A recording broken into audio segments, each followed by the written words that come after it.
Banyak orang tua merasa cukup dengan sekolah atau madrasah. Apa sebenarnya peran orang tua di rumah untuk menanamkan iman? Apa sih peran kita sebagai orang tua di rumah? Ya, kaitannya dengan menanamkan iman kepada anak-anak kita. Ya, menurut saya, ibu yang dirahmati oleh Allah Subhanahu Wa Taala, ya, peran kita sebagai orang tua dalam menanamkan iman kepada anak, mari kita yakini. Ya. Pertama, bahwa kita adalah orang tua yang pertama yang harus menanamkan iman itu kepada anak kita. Karena kita adalah pendidik pertama. Bukan hanya pendidik pertama, tapi menurut saya juga pendidik utama tentunya setelah Allah dan Rasulnya ya. Setelah Allah dan Rasulnya. Karena kita adalah yang diberi amanah oleh Allah Subhanahu Wa Taala untuk atau kepada anak kita. Maka betul pepatah Arab mengatakan al-ummu madrasatun idza a'dattaha a'datta sya'ban thayyibal a'raq. Ibu ya, ibu ada bapak nggak ya kira-kira ya, termasuk bapak adalah madrasah ula, madrasah sekolah pertama.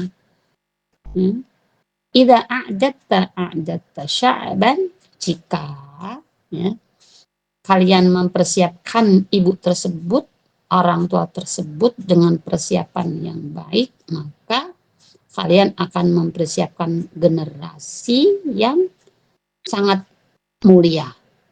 Nah, berarti di antara kemuliaan sebuah generasi, di antara kebaikan sebuah generasi, di antara faktornya adalah sejauh mana kita mempersiapkan orang tua dalam mendidik anaknya, wabil khusus ibu. Al-ummu madrasatun. Baik, sekali lagi, ini bukan berarti tidak bapak ya. Ya, ibu bapak, orang tua. Karena besok yang ditanya pertama adalah bapak. Yang imam keluarga adalah bapak. Yang menjadi kawam dalam keluarga adalah bapak, walaupun yang melahirkan ibu. Jadi menurut saya, ya, apa peran orang tua di dalam rumah? Ya mari kita pahami dulu bahwa kita loh sebagai bapak dan ibu adalah pendidik utama dan pertama. Ya. Jadi sebelum kita menghantarkan anak-anak kita ke playgroup, ke TK, ke yang lain, ya kita harus meyakini bahwa ini adalah kewajibanku. Kalaupun toh kita menghantarkan anak-anak kita ke sekolah, ya, maka sebenarnya hakikatnya sekolah itu membantu kita. Ya. Mereka para guru itu membantu kita, Ibu. Ya. Jadi mari kita lakukan atau kita rasakan rasa terima kasih yang begitu banyak kepada para pendidik-pendidik yang sudah membantu kita. Karena sejatinya kita adalah pendidik pertama dan utama.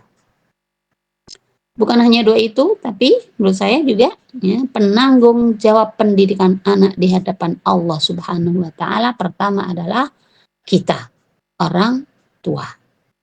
Nah, ya, ini positioning kita terkait dengan pendidikan iman dalam rumah, ini yang harus kita pahami ya, agar saat melaksanakan pendidikan anak kita, menghantarkan anak kita menuju hamba yang Rabbani, ya, kita merasa nikmat, kita merasa nyaman, kita merasa bahagia karena telah menjalankan perintah Allah Subhanahu Wa Taala.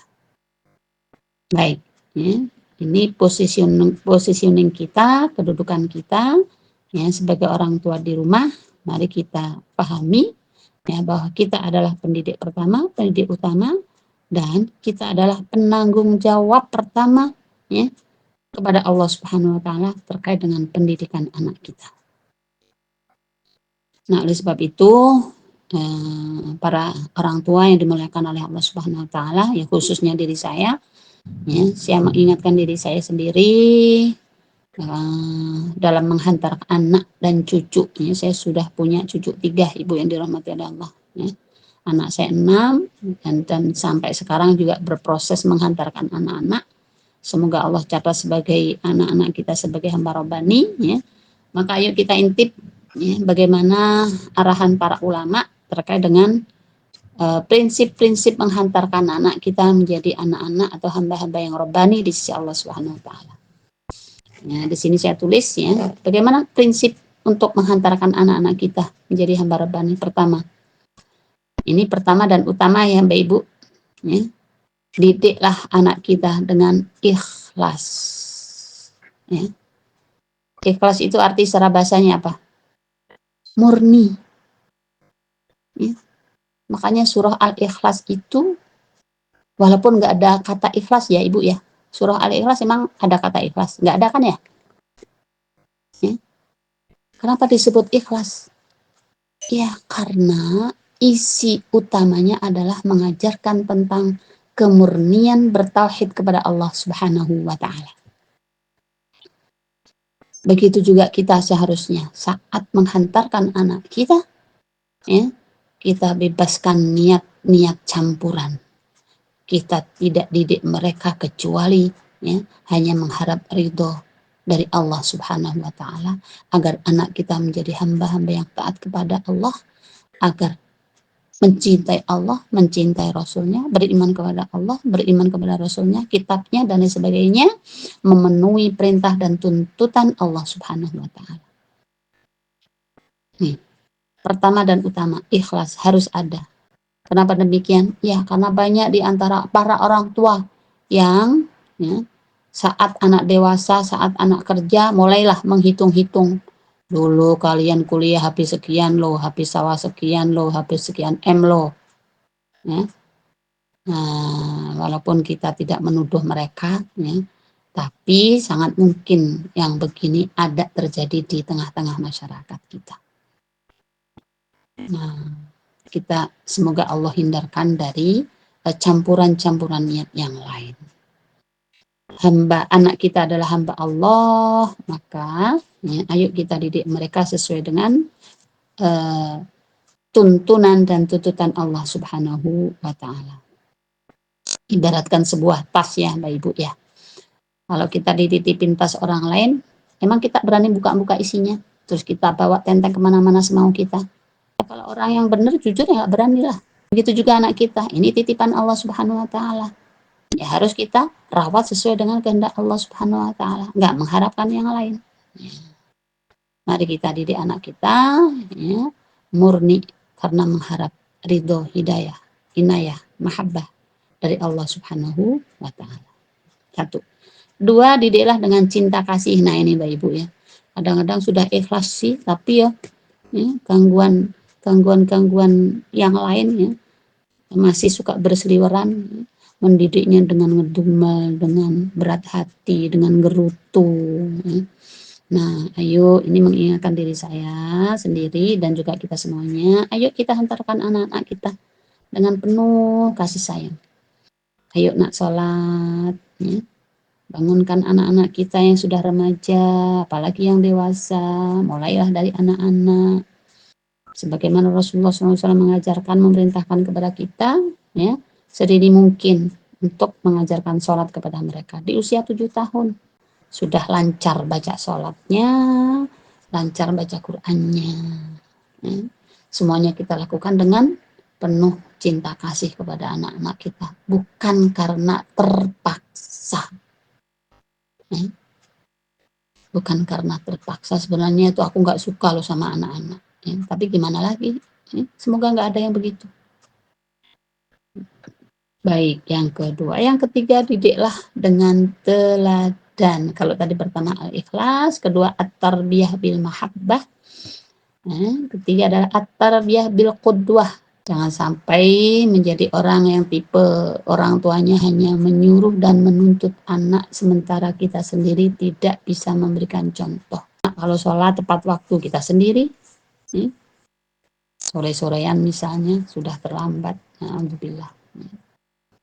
Nah, ketika kita ingin anak kita rajin sholat, ya kita yang harus memberikan teladan. Ketika kita ingin anak kita rajin tilawah, ya kita harus memberikan contoh yang baik.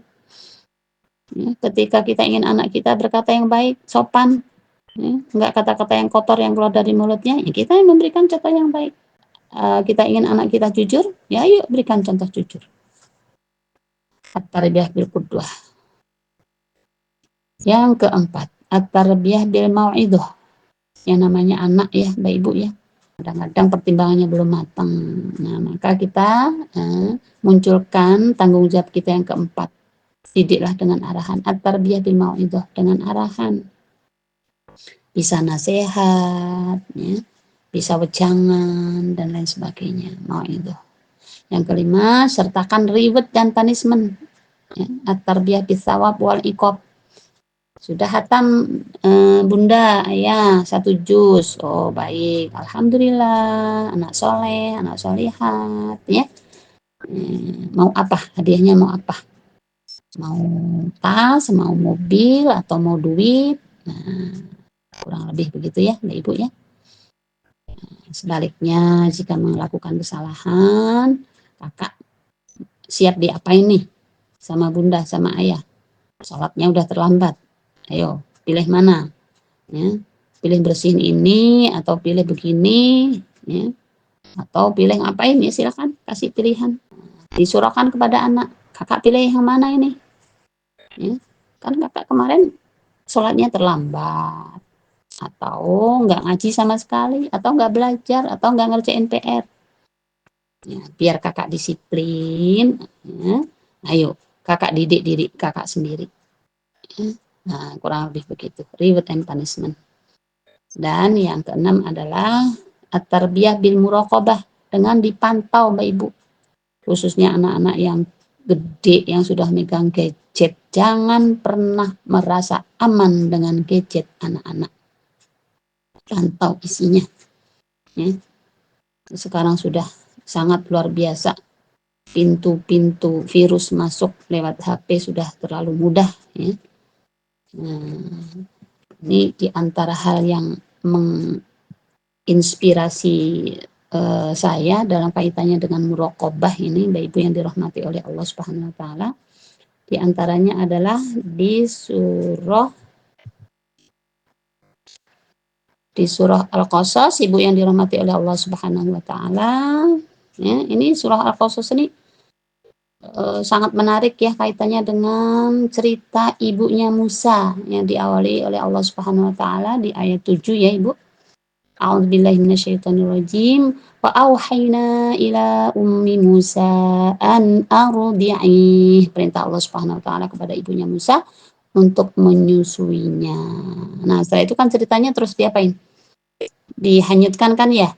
Dihanyutkan ke Sungai Nil. Terus ditemu oleh siapa? Oleh istri Firaun ya. Faltaqatahu alu fir'auna liyakuna lahum aduwwan wa hazana. Nah, gitu ya. Terus di antara episode ceritanya ya.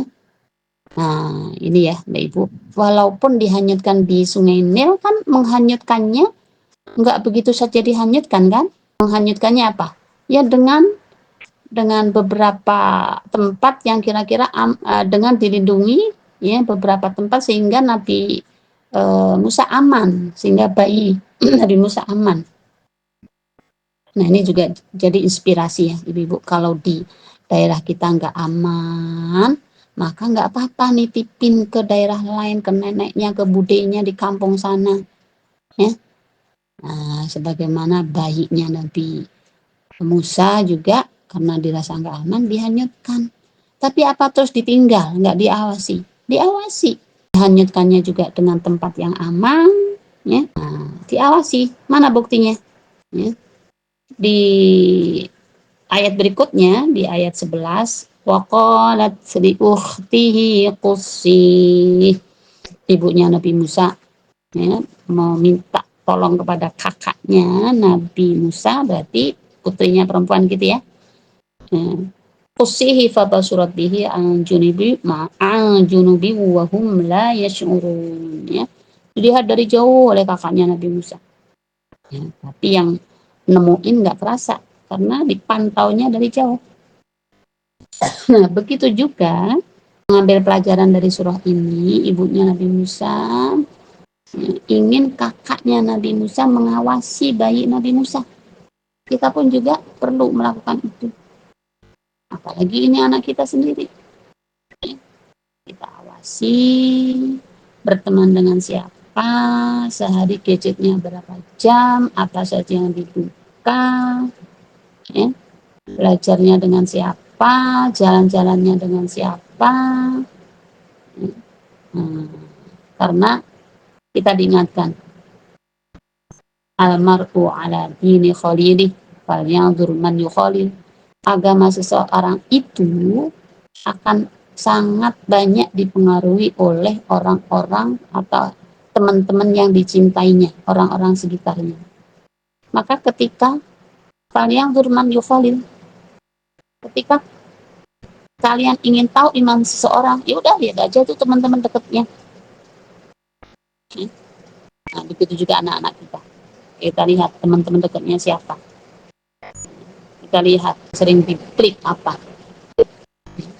Kita lihat di mana dia sering bermain. Nah, itu merokok. Yang keenam ya. Nah, yang ketujuh yang dirahmati oleh Allah Subhanahu wa taala, ini juga tidak kalah penting, yaitu kasratud doa. Banyak berdoa kepada Allah Subhanahu wa taala.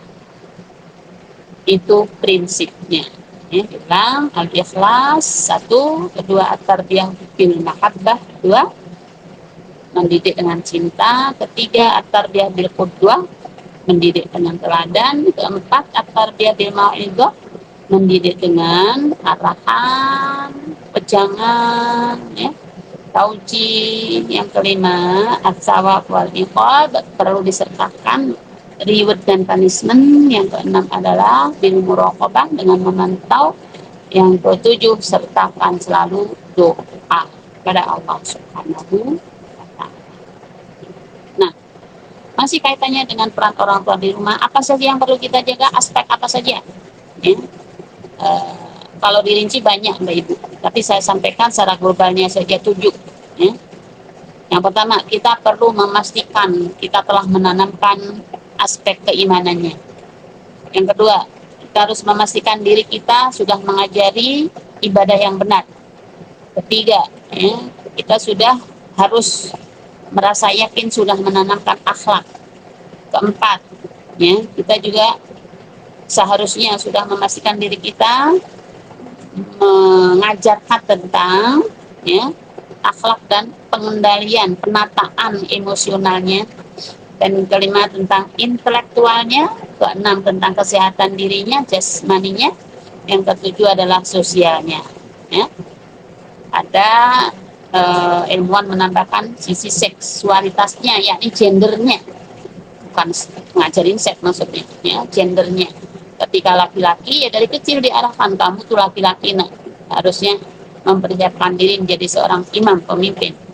Yang perempuan, kamu perempuan nak, ya, berperilakulah seperti perempuan, ya, bertindak tanduk sebagai perempuan dan berpakaian seperti perempuan, bukan seperti perempuan, berpakaianlah sebagaimana Allah perintahkan kepada perempuan. Ya. Baik.